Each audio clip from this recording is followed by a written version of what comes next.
തെരഞ്ഞെടുപ്പ് ചട്ടലംഘന പരാതിയിൽ തോമസ് ഐസക്കിനോട് വിശദീകരണം തേടി ജില്ലാ കളക്ടർ. 3 ദിവസത്തിനകം വിശദീകരണം നൽകണം. CAA കേസുകൾ പിൻവലിക്കാനുള്ള സർക്കാർ തീരുമാനം തെരഞ്ഞെടുപ്പ് ചട്ടലംഘനമെന്ന് കെ സുരേന്ദ്രൻ. പിണറായി വിജയൻ CPIM-ന്റെ കാലനെന്ന് VD സതീശൻ. സ്ത്രീവിരുദ്ധ പരാമർശത്തിൽ PC ജോർജിനെതിരെ കേസെടുത്ത് വനിതാ കമ്മീഷൻ.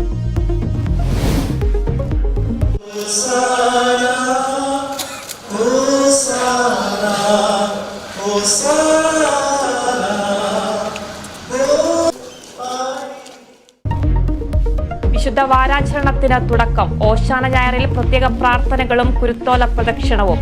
വന്യമൃഗശല്യം പരാമർശിച്ച് മാർ റാഫേൽ തട്ടിലിന്റെ ഓശാന സന്ദേശം. മനുഷ്യനേക്കാൾ കാട്ടുമൃഗങ്ങൾക്ക് പ്രാധാന്യം കൊടുക്കുന്നുണ്ടോ എന്ന് ചിലപ്പോഴെങ്കിലും സങ്കടത്തോടെ ചോദിക്കാൻ പ്രലോഭനം തോന്നുന്നുണ്ട്. തിരുവനന്തപുരം കഴക്കൂട്ടത്ത് ട്രാൻസ്ഫോമർ റോഡിൽ വീണത് ദേശീയപാത നിർമ്മാണത്തിനായി സ്ഥാപിച്ച ട്രാൻസ്ഫോമർ. അപകടം പൈപ്പ് പൊട്ടിയതിനെ തുടർന്ന്.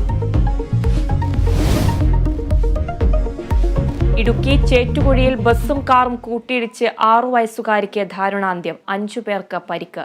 അപകടം മലയാറ്റൂർ തീർത്ഥാടനം കഴിഞ്ഞ് മടങ്ങി വരുമ്പോൾ. കൊല്ലത്ത് പള്ളിയിൽ നിന്ന് ഇറങ്ങിയവർക്കിടയിലേക്ക് കാർ പാഞ്ഞു കയറിയ അപകടം.